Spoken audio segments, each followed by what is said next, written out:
तो हम जो चैप्टर पढ़ रहे थे अपनी राज्य एवं आय, ठीक है ना। हम जो चैप्टर पढ़ रहे थे अपनी क्या चीज़, तो राज्य एवं राष्ट्रीय आय, इसमें हम पढ़े थे, ठीक है ना।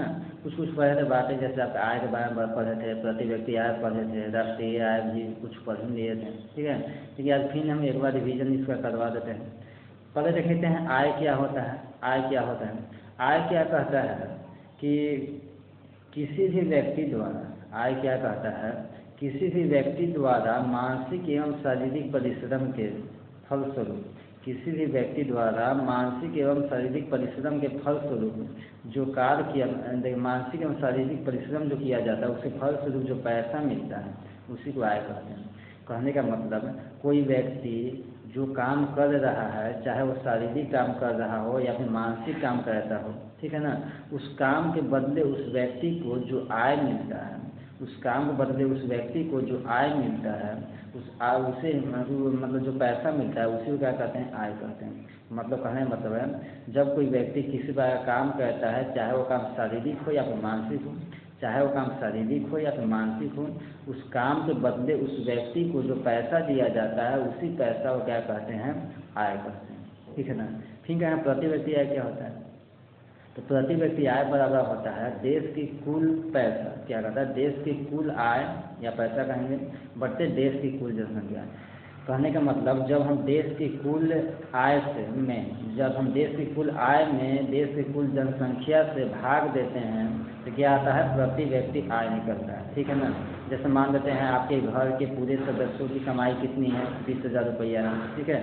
अब आपके घर के सदस्य कितने हैं? 10 सदस्य हैं। तो 10 सदस्य से 20,000 रुपया भाग देंगे तब ना पता चलेगा कि आपको प्रत्येक व्यक्ति को कितना कितना पैसा पड़ेगा।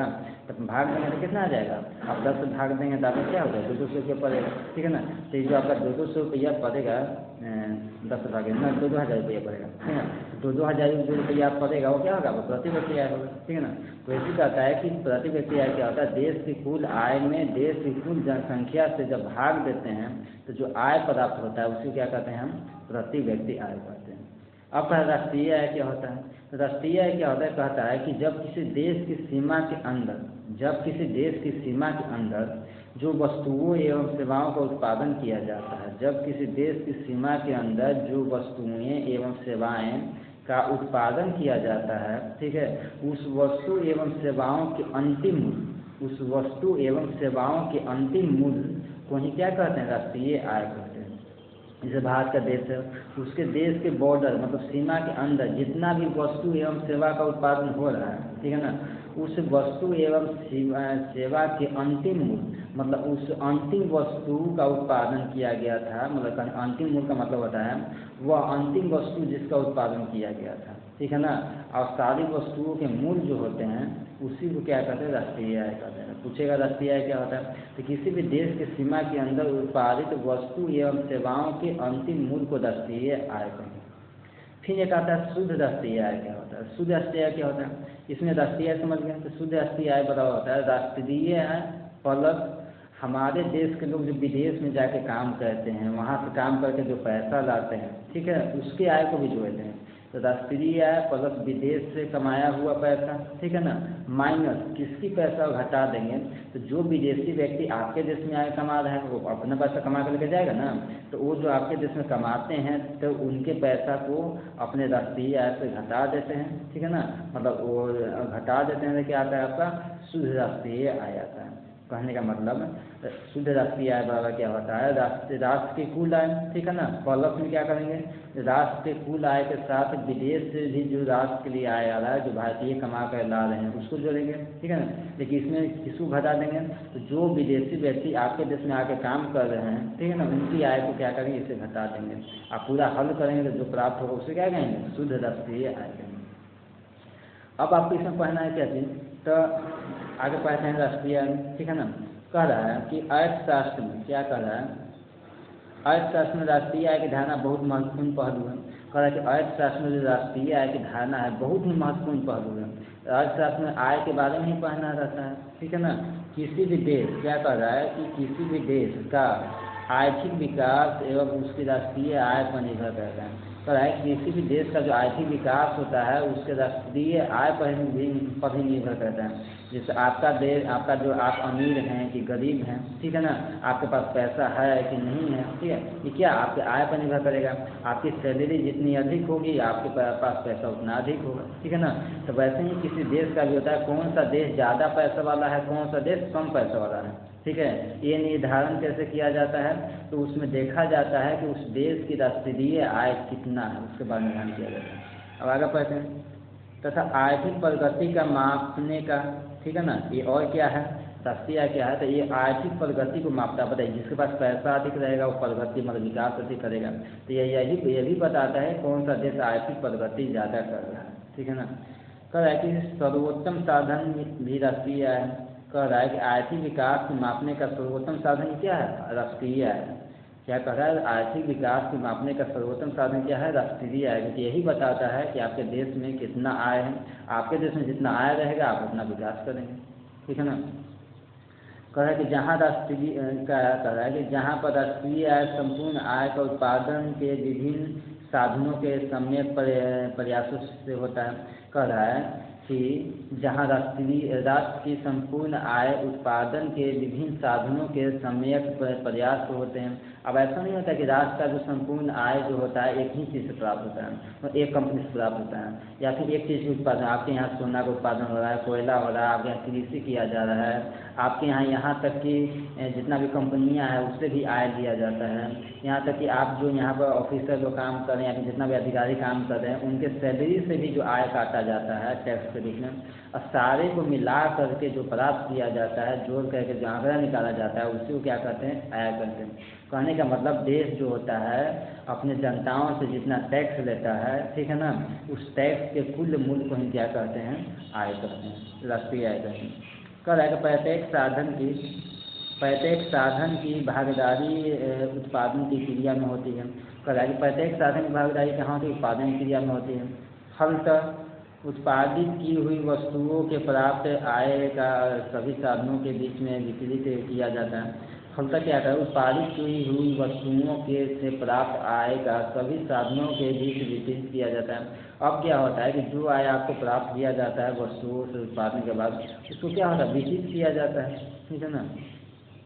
अर्थशास्त्र में विवरण, कह रहा है कि अर्थशास्त्र में विवरण की धारणा न वितरण की धारणा राष्ट्रीय आय के आंकड़ों में एक महत्वपूर्ण स्थान रखती है।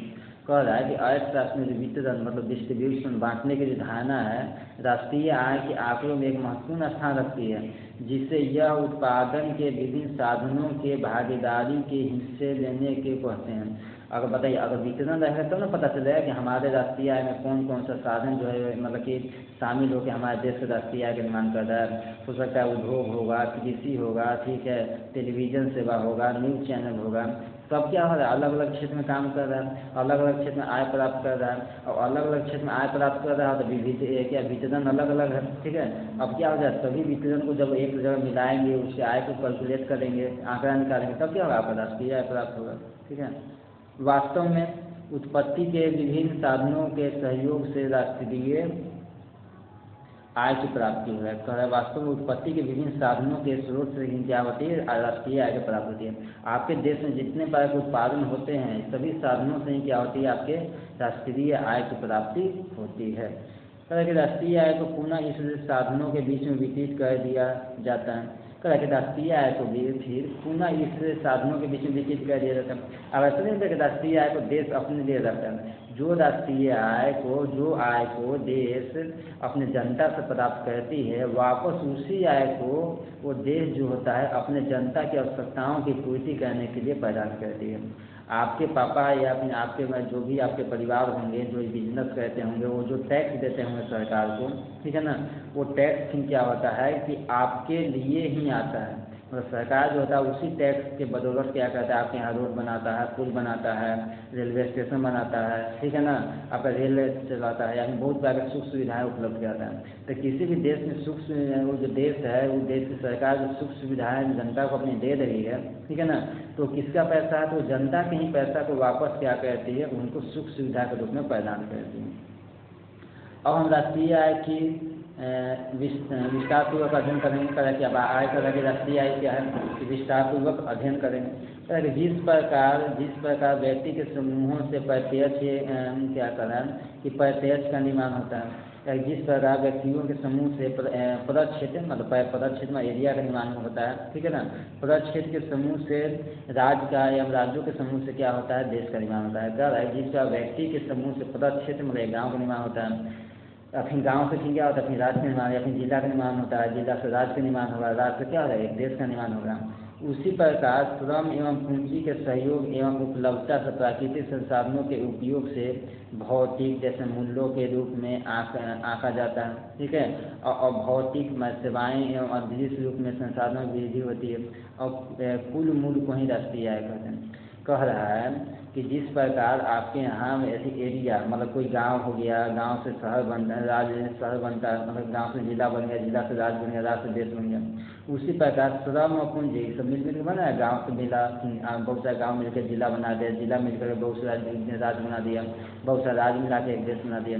उसी प्रकार क्या कर रहा है कि श्रम और पूंजी के सहयोग एवं उपलब्ध प्राकृतिक संसाधनों के उपयोग से जो भौतिक एवं अभौतिक कुल मूल्य होता है, मतलब आपके यहाँ भौतिक और अभौतिक, भौतिक मतलब जो प्राकृतिक वाला होता है, अभौतिक मतलब जो मतलब कहने का मतलब क्या हो जाता है कि अलग तरह से आपका मतलब और भी बहुत सारी सेवाएँ हैं, ऐसी सेवाएँ जो अदृश्य रूप में से संसाधनों की वृद्धि कहता है, ठीक है ना। अदृश्य मतलब देखिए आपका क्या हो सकता है, आपका जैसे कुछ सेवाएं होता है कि जैसे दिखता है, और कुछ सेवाएं होता है कि जैसे आपको नहीं दिखता है। तो भौतिक सेवा में क्या हो जाएगा, आपको बहुत सारी सेवा हो, जैसे आपको हॉस्पिटल सेवा हो जाएगा, ठीक है। या आपको क्या होता है, भौतिक सेवा हो जाएगा। आपको क्या होता है, एक सेवा होता है जिसका मतलब हो सकता है ऐसे हाँ, टेलीफोन सेवा क्या होता है, इसमें ऐसे आपको दिखता नहीं है, ठीक है ना, कि कहाँ से आपको करें, जैसे ये पास करा देंगे आपको, सीधे आप कॉल करते हैं, सीधे लग जाता है, ठीक है ना। तो ये कह सकते हैं कि आपका अदृश्य सेवा में आ जाएगा, ठीक है ना। तो कुल मूल्य राष्ट्रीय आय का अब ये सब जितना सेवाएं, आप देखिए सेवाएं कितने बार होता है, आपका टीचिंग सेवा होता है। अब टीचिंग सेवा क्या होता है, आप पढ़ाते हुए दिखते हैं, ठीक है ना, ज्ञान जाता है, ठीक है। आपके डॉक्टरी सेवा हो रहा है, कोई डॉक्टर क्या सेवा का है, टेलीफोन सेवा हो जाएगा, ठीक है। सब क्या सेवा हो गया। कार्य क्या हो जाएगा, कोई या किसान खेती कर रहे हैं वो कार्य हो गया, ठीक है ना। कोई अगर क्या हो रहा है कि और मतलब कि उद्योग में काम कर रहा है वो क्या होगा, कार्य हो गया, ठीक है। और भी कोई अगर क्या सीमा की रक्षा कर रहा है वो भी क्या कार्य हो गया। कोई देश के अन्य जगहों पर रक्षा कर रहा है वो भी क्या कार्य हो गया, ठीक है ना। तो ये सब क्या होता है, कार्य होता है। कोई समाज के विकास के लिए काम कर रहा है, ठीक है ना, वो भी क्या कार्य हो गया। ये सब क्या होता है, सारी क्या होती है, कार्य होती है। कह के बच्चों आप देखा होगा कि प्रायः गांवों एवं शहरों के खेतों और कल कारखानों द्वारा भौतिक वस्तुओं का उत्पादन किया जाता है। कह रहा है कि आपके यहाँ जो जितना भी खेत होते हैं या फिर कल कारखाने होते हैं, वहाँ पर क्या होता है, भौतिक वस्तुएं प्राप्त मतलब वहाँ से भौतिक वस्तुओं का उत्पादन होता है। जैसे कि अभी बताएं भौतिक वस्तुएं क्या होती है, भौतिक वस्तु है वैसी वस्तुएं मतलब क्या होती है, जैसे खेत में अगर क्या आपको फसल उपजा दिया गया, ठीक है ना, कल कारखाने में बहुत सारी वस्तुओं का निर्माण किया गया, वो तो क्या भौतिक वस्तु होते हैं। उसी तरह से आपका शिक्षक हो गया, डॉक्टर हो गया, इंजीनियर हो गया, कर्मचारी, पदाधिकारी, समाज के अन्य वर्ग, ठीक है, ये सब सेवाएं प्रदान करते हैं, ठीक है ना। ये सब क्या कहते हैं, सेवाएं प्रदान करते हैं। ये सब सेवाएं क्या हो गया, जैसा डॉक्टर हो गया तो हमारे डॉक्टर क्या हो गया, ये सब सेवाएं हो गया। आपका इंजीनियरिंग क्या हो गया, ये सब सेवाएं हो गया। ये सब क्या होता है, इंजीनियरिंग में पढ़ लिख कर इंजीनियर बनता है, अपना दिमाग लगा क्या अलग अलग तरह का मशीन बनाता है, उस सेवाएं हो गया, ठीक है। इस तरह के खेत खलिहानों एवं उत्पन्न ज्ञान एवं दक्षता के आधार पर क्या होता है, राष्ट्रीय आय कहते हैं। मतलब जितना भी आपका भौतिक एवं अभौतिक वस्तु होगा, भौतिक मतलब किसको कहेंगे, जो भी आपका खेत खलिहान से प्राप्त होता है, खेतों से प्राप्त होता है, और जो भी आपका क्या होता है उद्योगों से द्वारा निर्मित किया जाता है। और आपका अभौतिक मतलब कि क्या होता है, मतलब सेवाएं क्या होता है, तो सेवाएं में आपका हो जाएगा कौन, आपका डॉक्टर सेवा हो जाएगा, टीचिंग हो जाएगा, शिक्षक हो जाएगा, फिर आपका इंजीनियर हो जाएगा। ये सब क्या हो गया, ये सब सेवाएं हो गया, ठीक है। तो इस सबसे क्या होती है, आय की प्राप्ति होती है। जब इन सभी भौतिक और अभौतिक सेवाओं से प्राप्त आय को कुल आय के रूप में आंका जाता है। कह रहा है कि जो आपका भौतिक हो गया और अभौतिक दोनों प्रकार के सेवा हो गए, दोनों से आय की प्राप्ति हो गई, ठीक है ना। और इसको कुल आय के रूप में, जो भौतिक और अभौतिक कुल सेवाओं को कुल आय के रूप में आंका जाता है, तो उसे कुल उत्पादन कहते हैं। उसे क्या कहते हैं, कुल उत्पादन कहते हैं। उत्पादन कितना उत्पादन हुआ, उत्पादन के क्रम में किए गए खर्चों को घटा देते हैं और बचता है उसे शुद्ध राष्ट्रीय आय कहते हैं। कह रहा है कि उत्पादन के लिए जो क्या कुल जो उसके लिए खर्चा हुआ, मतलब उत्पादन में क्या हो जाएगा, उत्पादन मतलब जो आपको उत्पादन पैसा हुआ है, ठीक है ना, लेकिन उसके लिए कुछ खर्चा भी किया गया होगा ना, तब ना आपका उत्पादन हुआ। तो खर्चा को हटा देंगे तो क्या आ जाएगा, आपका शुद्ध राष्ट्रीय आय आ जाएगा। ठीक है, क्या आ जाएगा, शुद्ध राष्ट्रीय आय आ जाएगा। ठीक है, ठीक है। अर्थशास्त्र में कुल उत्पादन एवं शुद्ध उत्पादन दोनों की अवधारणा का अपना ही महत्व है। कह रहा है कि अर्थशास्त्र में कुल उत्पादन एवं शुद्ध उत्पादन का अपना ही महत्व है। कुल उत्पादन में जितना भी उत्पादन हो गया वो कुल उत्पादन हो गया। शुद्ध उत्पादन का मतलब होता है कि जो उत्पादन हुआ है उसमें से जो खर्चा हुआ है, खर्चा को जब बाहर निकाल देंगे तो क्या बचेगा, शुद्ध उत्पादन बचेगा। ठीक है ना। इसी क्रम में राष्ट्रीय आय को स्पष्ट करने के लिए कुछ प्रसिद्ध अर्थशास्त्रियों की परिभाषा को इस तरह निम्नलिखित रूप में प्रस्तुत किया कर रहा है कि इसी क्रम में आपका राष्ट्रीय आय को स्पष्ट करने के लिए कुछ अर्थशास्त्री जो है अलग अलग क्या परिभाषा दी है। ठीक है, जो इस प्रकार से है आपके कह रहा है कि प्रोफेसर अल्फ्रेड मार्शल कहते हैं, प्रोफेसर अल्फ्रेड मार्शल के अनुसार किसी देश की श्रम एवं पूंजी का उसकी प्राकृतिक संसाधनों का प्रयोग करने से प्रति वर्ष भौतिक एवं भौतिक वस्तुओं पर विभिन्न प्रकार के सेवाओं का जो शुद्ध समूह उत्पन्न होता है उसे राष्ट्रीय आय कहते हैं। क्या कह रहे हैं प्रोफेसर अल्फ्रेड मार्शल कि किसी भी देश की श्रम एवं पूंजी का उसके प्राकृतिक संसाधनों पर प्रयोग मतलब उस देश की श्रम मतलब जो मेहनत है वो, पूंजी मतलब जो पैसा लगाया वो किस पर लगाया गया, भौतिक संसाधनों में, जो भौतिक संसाधन को प्रकृति द्वारा दिया गया उस पर लगाया जाता है। ठीक है ना।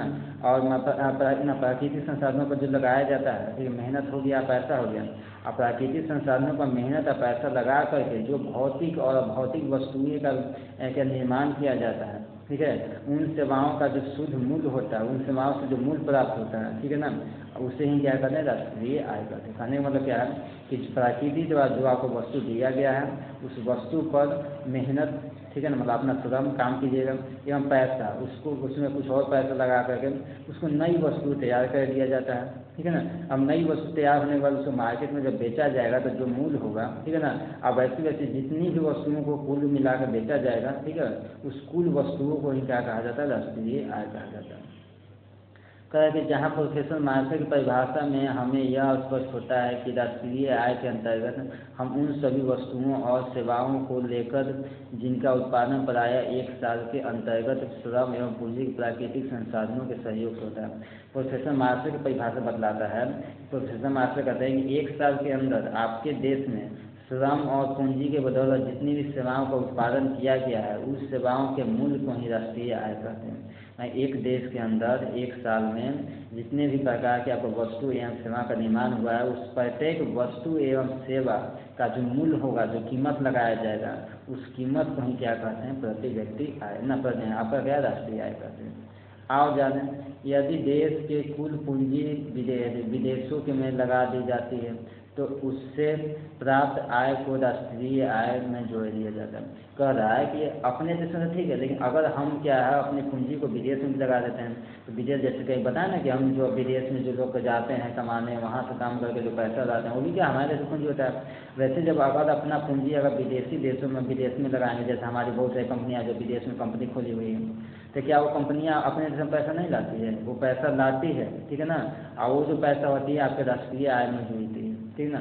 तो हम जो अपने देश की पूंजी को अगर विदेश में लगाते हैं तो उस पूंजी से हमें जो पैसा प्राप्त होता है उसको भी क्या कहते हैं कि हम अपने राष्ट्रीय आय के रूप में जोड़ने का काम करते हैं। कह रहा है कि फिर एक और आपका अर्थशास्त्री है प्रोफेसर पीगू, ठीक है। प्रोफेसर पीगू ने राष्ट्रीय आय को निम्नलिखित प्रकार से परिभाषित किया है। कहे हैं प्रोफेसर पीगू, राष्ट्रीय लाभांश की समाज की वस्तुनिष्ठ एवं भौतिक आय का वह भाग है जिसमें विदेश से प्राप्त आय भी सम्मिलित होती है, ठीक है, जिसे मुद्रा के रूप में मापा जाता है। राष्ट्रीय आपका पीगू क्या बोले हैं कि राष्ट्रीय आय वह लाभांश सामाजिक वस्तुएं एवं भौतिक आय का वह भाग है, राष्ट्रीय लाभांश की समाज की वस्तु एवं भौतिक आय का वह भाग है जो विदेशों से प्राप्त आय भी सम्मिलित है, जिसमें क्या होता है कि विदेशों से प्राप्त आय भी सम्मिलित, जैसे कि बताया हम कि आपका कुल राष्ट्रीय आय में क्या होता है कि विदेशों से प्राप्त जो आय होता है उसको भी जोड़ते हैं। प्रोफेसर पीगू कहें कि अपने देश में तो सही है, अपने देश में जितना वस्तुओं का उत्पादन हो रहा है वो तो हो ही रहा है, ठीक है ना, साथ में विदेशों से भी उत्पादन होकर जो हमारी वस्तुएं आ रही है, अपने हमारे लोग जो विदेशों से कमा कर जो पैसा ला रहे हैं उसको भी जब जोड़ते हैं ना तो फिर क्या मिलता है हमको, राष्ट्रीय आय मिलता है। कहा कि एक अनप्रसिद्ध अर्थशास्त्री फिशर हैं, प्रोफेसर फिशर हैं। इन्होंने राष्ट्रीय आय की परिभाषा देते हुए कहा, वास्तविक राष्ट्रीय आय वार्षिक शुद्ध उत्पादन का वह भाग होता है। कहे हैं कि वास्तविक आपका राष्ट्रीय आय शुद्ध उत्पादन है, देश का शुद्ध उत्पादन होता है, उसका वह भाग होता है जिसका उसके वर्ष के अंतर्गत प्रत्यक्ष रूप से उपभोग किया जाता है। ये क्या कहते हैं कि आपके देश में वास्तविक राष्ट्रीय आय वार्षिक शुद्ध उत्पादन का वह भाग होता है जिसका उस देश में उस वर्ष के अंतर्गत प्रत्यक्ष रूप से उपयोग किया जाता है। ये कहते हैं कि आपके देश में जितना भी वस्तुओं का उत्पादन किया गया ना, सब वस्तुओं का जो उपयोग किया जाता है, उपभोग किया जाता है, मतलब एक देश में जितना वस्तु का उत्पादन किया गया, ठीक है ना, और उस वस्तु में से जितना वस्तु का आपके देश उपभोग करता है, मतलब अपने प्रयोग में उपयोग कर लेता है, उसे ही क्या कहते हैं, राष्ट्रीय आय कहते हैं। तो प्रोफेसर फिशर का एक अलग तरीका था। ये क्या कहते हैं कि आपके देश में जितना वस्तुओं का उत्पादन होता है, उस वस्तु से जो आय आता है, और उस आय में से आप जितना अपना उपभोग में प्रयोग कर लेते हैं, मतलब आप अपने उपयोग में जितना पैसा का प्रयोग कर लेते हैं, जितना आय का प्रयोग कर लेते हैं, उसी को क्या कहते हैं, राष्ट्रीय आय कहते हैं। तीसरा है कि भयानक आर्थिक मंदी।